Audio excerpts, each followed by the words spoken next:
Oke, kali ini kita akan mempelajari tentang uji chi-square dengan SPSS.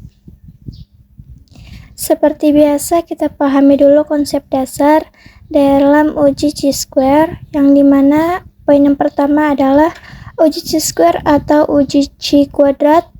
Nama lain dari uji chi-square bertujuan untuk mengetahui hubungan antara variabel. Jadi kata kuncinya adalah mengetahui hubungan itu yang terdapat pada baris dan kolom. Poin berikutnya adalah jenis data yang digunakan dalam uji chi-square terbentuk data kategori atau data frekuensi. Nah, ini adalah konsep dasar sebelum kita melakukan uji chi-square. Kita harus tahu dulu tujuannya adalah hubungan jenis data. Jenis datanya itu data kategori atau data frekuensi. Oke, sampai di sini semoga paham. Kemudian kita masuk ke bagian berikutnya. Oke, di sini saya mempunyai contoh kasus dalam uji chi-square, yang dimana kasusnya adalah seorang peneliti ingin mengetahui apakah terdapat hubungan antara jenis kelamin seseorang dengan tingkat pendidikan yang dicapai. Data yang akan diuji ini dapat dilihat pada file Excel di sebelah kanan, yaitu data jenis kelamin, L adalah laki-laki, dan P itu adalah perempuan. Ini adalah data kategori seperti halnya konsep dasar dari chi-square. Datanya kategorinya adalah laki-laki dan perempuan. Kemudian kita harus membuat pengkodean data, yang dimana nilai laki-laki atau jenis kelamin laki-laki kita beri kode dengan angka 1, kemudian perempuan kita beri kode angka 2. Begitu. Jadi ini adalah pengkodean dari data kategori ke bentuk angka. Selanjutnya ada data tingkat pendidikan. Ini tingkat pendidikan dimulai dari SMA, kemudian diploma, kemudian S1, lalu S2. Nah, yang dimana pengkodeannya itu untuk SMA saya beri kode S1, untuk diploma saya beri kode 2, dan S1 saya beri kode 3, untuk S2 saya beri kode 4. Maksud dari penelitian ini adalah untuk mengetahui apakah jenis kelamin seseorang itu berhubungan dengan tingkat pendidikan yang dia capai. Baik, ini data penelitiannya sudah ada. Kemudian kita masuk ke langkah-langkah uji chi-square dengan SPSS. Mulai dari penginputan data, kemudian analisis data, lalu menampilkan output dari SPSS. Caranya yang pertama, saya buka dulu untuk program SPSS-nya. Ini adalah tampilan dari SPSS. Kalau diperbesar seperti ini, kita perkecil saja. Selanjutnya dari program awal ini saya pilih variabel view. Kemudian pada bagian nama, untuk poin yang pertama saya tuliskan jenis kelamin, tapi disingkat saja JK, yaitu jenis kelamin. Pada bagian label saya tuliskan jenis kelamin.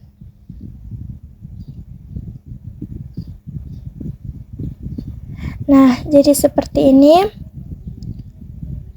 Kemudian pada bagian values, di sini saya klik di sebelah kanannya itu muncul kotak dialog baru. Kita akan mendefinisikan jenis kelamin yang ada, yang dimana kita beri kode 1. 1 adalah kode untuk laki-laki, sedangkan 2 adalah perempuan. Kita kembali ke SPSS. 1 berarti untuk labelnya adalah laki-laki. Laki-laki, kemudian add. Selanjutnya 2 saya tuliskan pada label perempuan. Saya klik add, lalu klik OK. Baik, untuk variabel jenis kelamin kita sudah tuliskan di sini. Sudah kita buat namanya. Kemudian untuk baris yang kedua saya tuliskan untuk tingkat pendidikan. Yaitu di sini saya tuliskan pendidikan. Kemudian pada bagian label saya tuliskan tingkat pendidikan. Tingkat pendidikan seperti ini. Selanjutnya pada bagian values saya klik di sini lagi. Kita definisikan pengkodean ini yang dimana yang pertama dimulai dari SMA 1, kemudian 2 untuk diploma, 3 untuk S1, dan 4 untuk S2. Nah, 1 adalah SMA,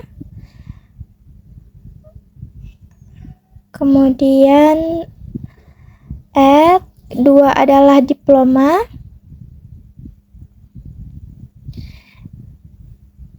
lagi 3 adalah S1, lagi, dan 4 adalah S2. Nah, jadi kemudian kita OK. Baik, pemberian nama pada variabel sudah selesai. Selanjutnya saya pilih data view di sini. Nah, baik, sudah ada 2 variabel. Jika JK adalah jenis kelamin dan pendidikan. Selanjutnya saya akan mengcopy data yang ada di Excel tadi, data kode, ke program SPSS ini. Kalau ini disebut dengan input data, menginput data penelitian ke program SPSS. Caranya kita buka kembali Excel seperti ini. Nah, untuk kode jenis kelamin saya blok, kemudian kita klik kanan, terus copy, lalu kita kembali lagi ke program SPSS, kita klik kanan, paste. Oke, untuk pendidikan sama. Untuk kode pendidikan di sini kita blok, kemudian kita klik kanan, copy, lalu saya paste di program SPSS. Nah, proses penginputan data sudah selesai.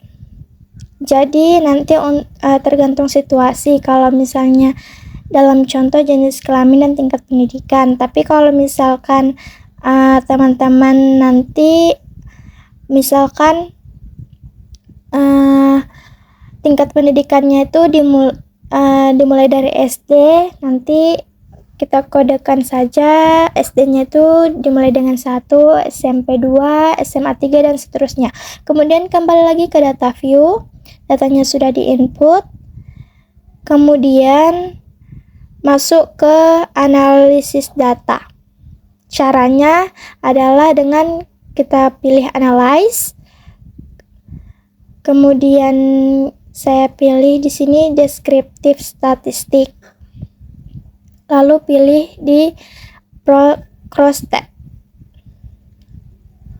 klik itu, baru akan muncul variabel baru.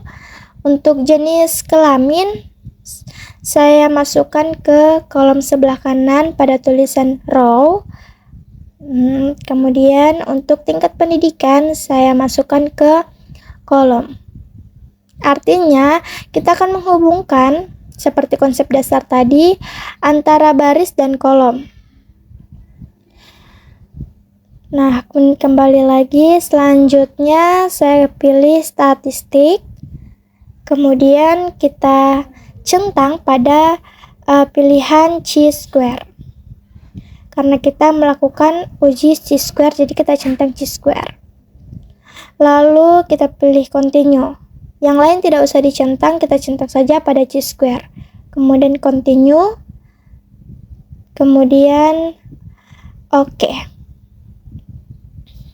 Nah, di sini sudah muncul output SPSS, yakni output cross step atau tabulasi silang. Selanjutnya kita maknai dulu output ini, namun sebelum itu kita harus melihat dasar pengambilan keputusan dalam uji chi-square itu sendiri, yang dimana jika nilai asing-sig lebih kecil dari 0,05 maka terdapat hubungan yang signifikan antara baris dengan kolom. Sebaliknya, jika nilai asing-sig atau signifikansi itu lebih besar dari 0,05 maka tidak terdapat hubungan yang signifikan antara baris dengan kolom.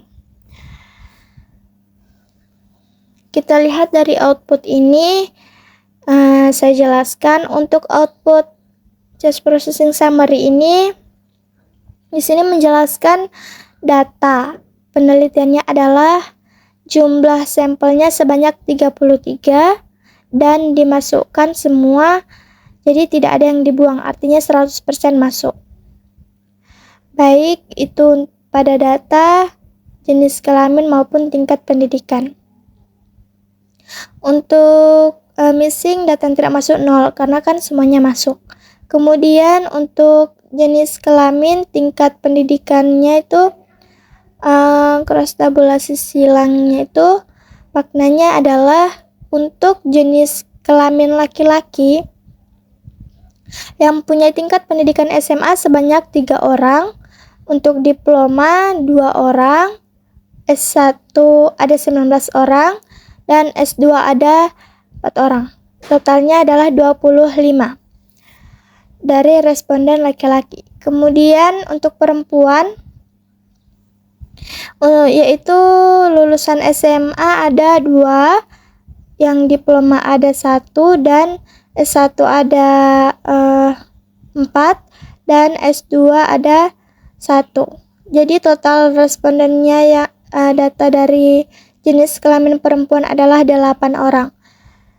Kalau ditotalkan ke bawah berarti yang lulusan SMA baik itu laki-laki maupun perempuan ada 5, diploma ada 3, S1 ada 23, S2-nya ada 2. Nah, ini adalah tabulasi silang atau kita bisa menyebutnya frekuensi, begitu.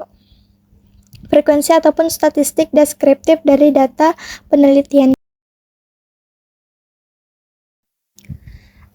Baik, selanjutnya saya akan membahas cara melakukan uji Paired Sample t-test dengan SPSS. Konsep dasar uji Paired Sample t-test, di mana Paired Sample t-test digunakan untuk mengetahui apakah terdapat perbedaan rata-rata 2 sampel yang berpasangan. Jadi tujuan untuk uji Paired Sample t-test adalah mengetahui perbedaan uji t-test. 2 sampel yang dimaksud adalah sampel yang sama namun mempunyai 2 data. Nah, sampel yang sama kemudian terdiri dari 2 data. Uji Paired Sample t-test merupakan bagian dari statistik parametrik. Oleh karena itu, sebagaimana aturan dalam statistik parametrik, data penelitian harus berdistribusi normal. Jadi sebelum dilakukannya uji Paired Sample t-test, dilakukan terlebih dahulu adalah uji normalitas, dan data tersebut harus berdistribusi normal, baru kita bisa lanjut ke uji Paired Sample t-test. Oke, kita masuk ke langkah-langkah pengolahan data dengan SPSS. Di sini saya mempunyai data hasil belajar matematika, data pretest dan data posttest. Jadi di sini saya akan mencari tahu apakah hasil belajar matematika pada siswa terdapat perbedaan antara pretest dan posttest setelah dilakukannya perlakuan, yakni diterapkannya metode pembelajaran kelompok. Jadi untuk mengetahui apakah metode pembelajaran kelompok tersebut efektif untuk meningkatkan hasil belajar matematika. Jadi kita lakukan tes terlebih dahulu sebelum pembelajaran itu diterapkan. Ini adalah nilainya. Kemudian setelah dilakukannya metode pembelajaran kelompok, kita tes lagi, disebut dengan posttest, dan ini adalah hasil belajar yang diperoleh oleh masing-masing siswa. Nah, selanjutnya yaitu maksud sampel yang sama, yakni kita menggunakan satu kelas, sampelnya sama, terdiri dari 22 siswa, atau dalam hal ini 22 responden, terdiri dari 2 data, yakni data pretest dan data posttest. Ini maksud dari sampel yang sama namun mempunyai 2 data. Baik, langkah-langkah untuk analisisnya seperti biasa. Kita buka dulu program SPSS. Ya, ini tampilan awal SPSS. Selanjutnya, kita klik variable view. Pada bagian name, kita ketik saja pre. Kemudian, untuk bagian yang kedua, kita tulis post. Pada bagian label untuk pre, kita tuliskan pretest. Kemudian pada di bawahnya itu kita tuliskan posttest. Seperti ini. Selanjutnya saya klik ke data view.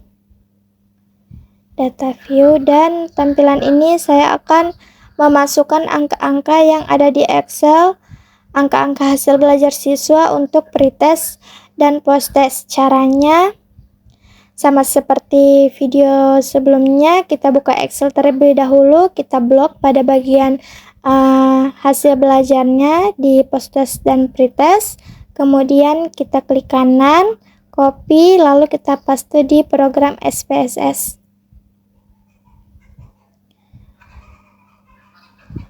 Nah, data sudah terinput di program SPSS. Selanjutnya kita akan klik analyze, kemudian kita pilih itu, kemudian di pirate sample t-test. Kemudian saya pindahkan ke sebelah kanan untuk data pretest. Kemudian posttest kita pindah sebelah kanan juga seperti ini. Selanjutnya saya klik OK.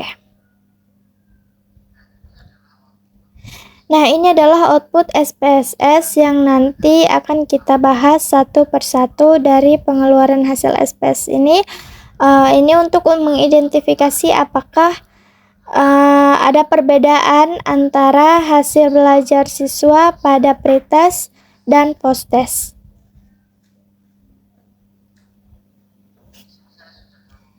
Di sini saya sudah menyusun untuk ringkasan dari output ini beserta dengan penjelasannya. Ini adalah output pertama.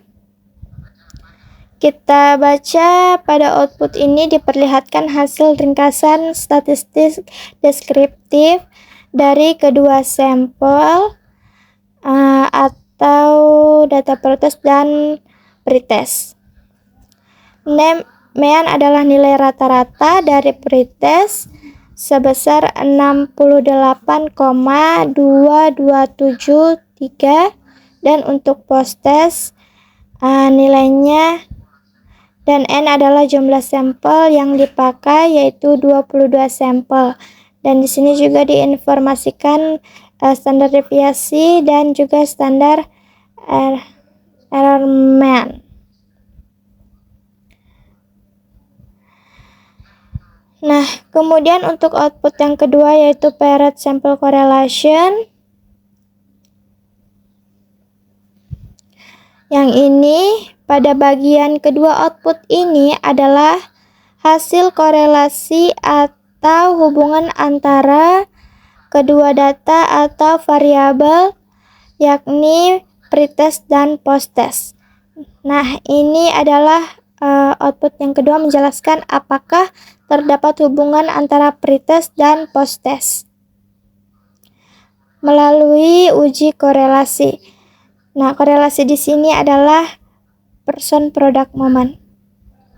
Nah, diketahui nilai signifikansi sebesar 0,296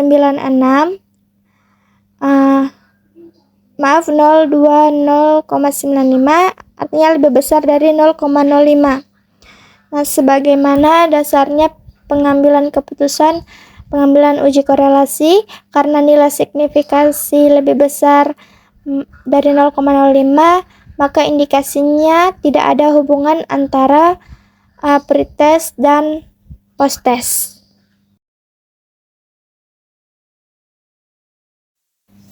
Baik, untuk video selanjutnya kita akan membahas cara menemukan uji korelasi person dengan SPSS. Yang perlu kita pahami terlebih dahulu yaitu konsep dasar analisis korelasi. Nah, uji korelasi bertujuan untuk mengetahui tingkat keeratan hubungan antara variabel yang dinyatakan dengan koefisien korelasi atau R.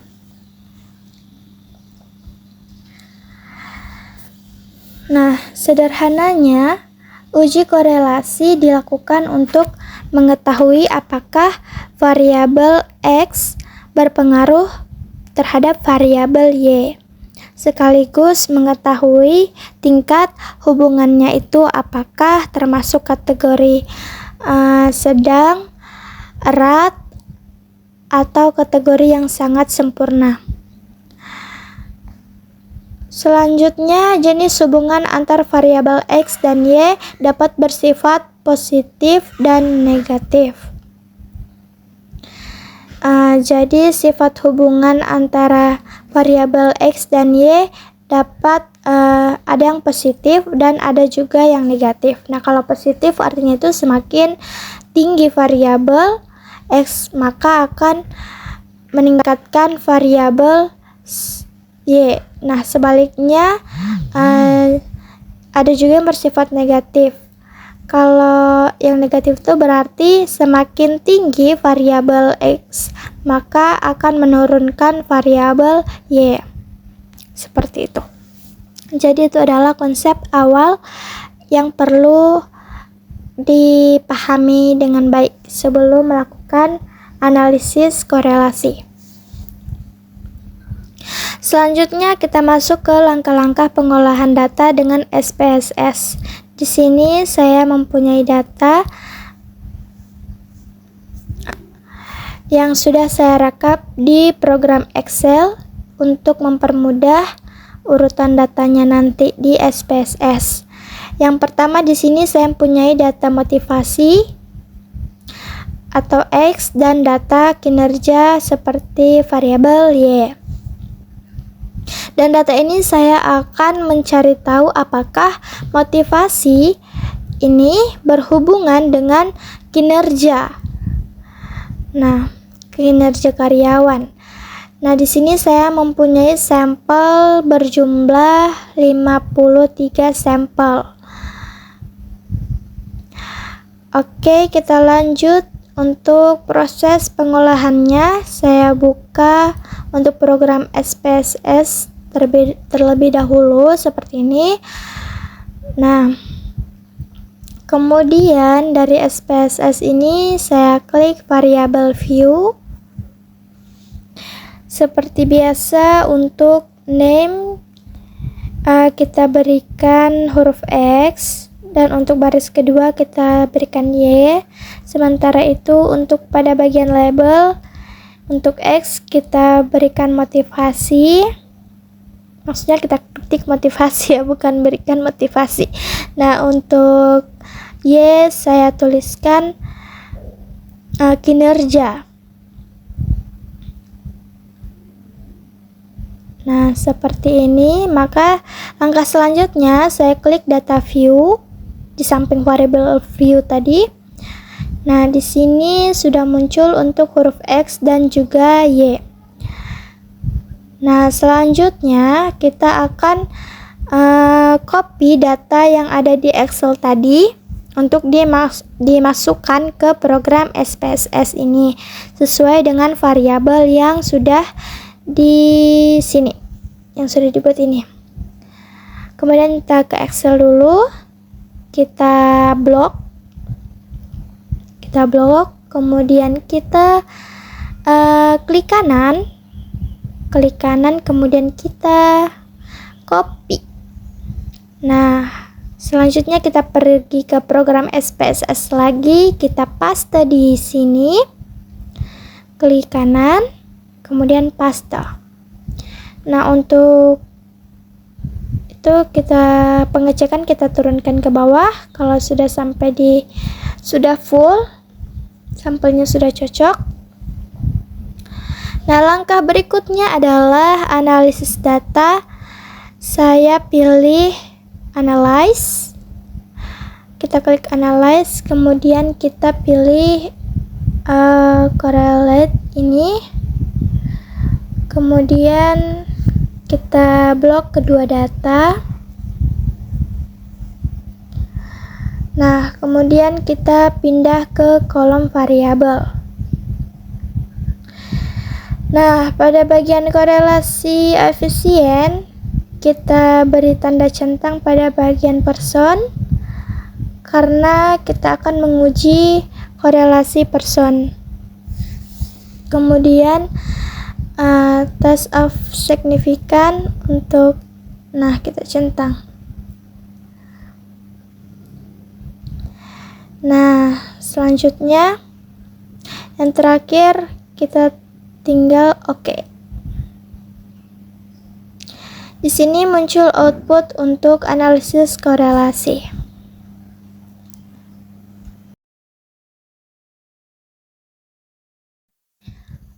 Oke, kali ini kita akan mempelajari uji regresi linear sederhana, yang dimana kita harus ketahui dahulu prinsip dasar dalam uji regresi linear sederhana ini. Yang mana kita perlu ketahui adalah tujuan. Analisis regresi linear sederhana digunakan untuk menguji satu variabel bebas terhadap variabel terikat.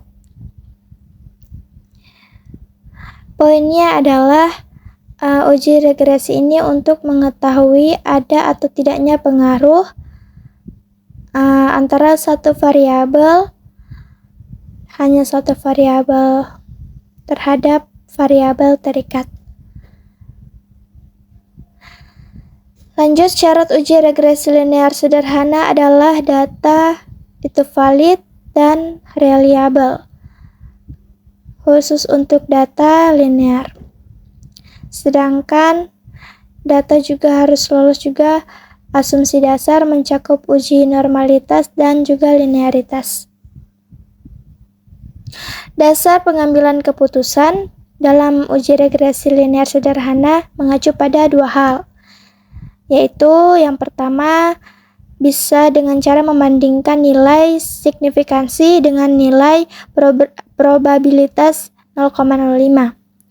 Jika nilai signifikansi lebih kecil dari 0,05, artinya variabel X berpengaruh terhadap variabel Y. Sedangkan jika nilai signifikansi lebih besar dari 0,05, artinya variabel X tidak berpengaruh terhadap variabel Y. Cara lain untuk dasar pengambilan keputusan bisa dengan membandingkan nilai T itu dengan T tabel, T hitung. Kemudian jika nilai T hitung lebih besar dari T tabel, artinya variabel X berpengaruh terhadap variabel Y.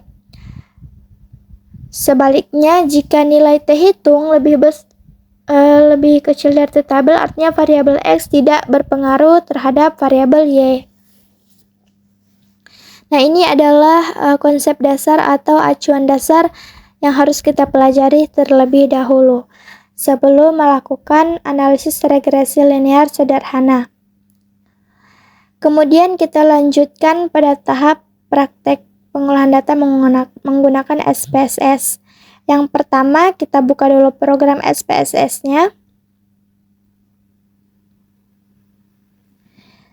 Nah, ini adalah tampilan awal SPSS-nya. Selanjutnya, kita cek juga data penelitian yang akan kita uji. Sudah ada di Excel seperti ini. Di sini saya mempunyai dua data penelitian, yakni data trust atau jadi variabel X dan partisipasi sebagai variabel Y. Ini dari skripsi, yaitu dengan judul pengaruh trust kepada calon terhadap partisipasi dalam pemilihan kepala desa. Nah, ini jadi intinya kita akan mencari tahu apakah trust atau kepercayaan terhadap calon itu mempunyai pengaruh terhadap partisipasi masyarakat. Oke, karena datanya sudah ada, kemudian kita kembali ke program SPSS. Langkah pertama adalah mendefinisikan data dengan cara yaitu kita klik variabel view seperti biasa, kemudian pada bagian name kita tuliskan X dan juga pada barisan kedua kita tuliskan Y, dan pada bagian label kita tuliskan trust seperti ini. Kemudian pada label yang kedua kita tuliskan dengan partisipasi.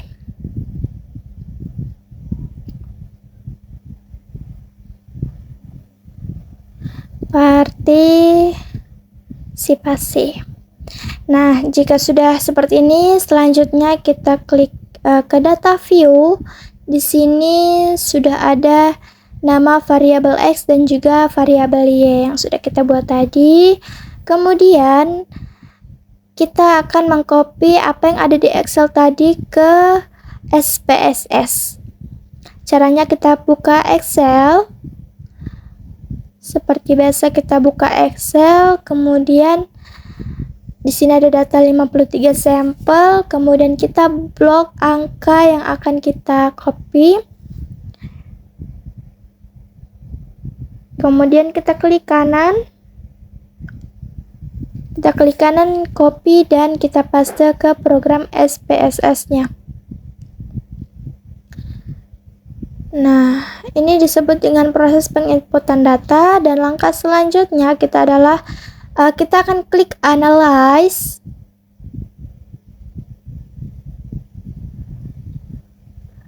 Linear, kemudian akan muncul kotak dialog variabel trust. Kemudian kita masukkan ke kolom independen, sedangkan partisipasi kita masuk ke kolom di bawahnya. Jika sudah, kita klik OK saja. Ini adalah output dari SPSS.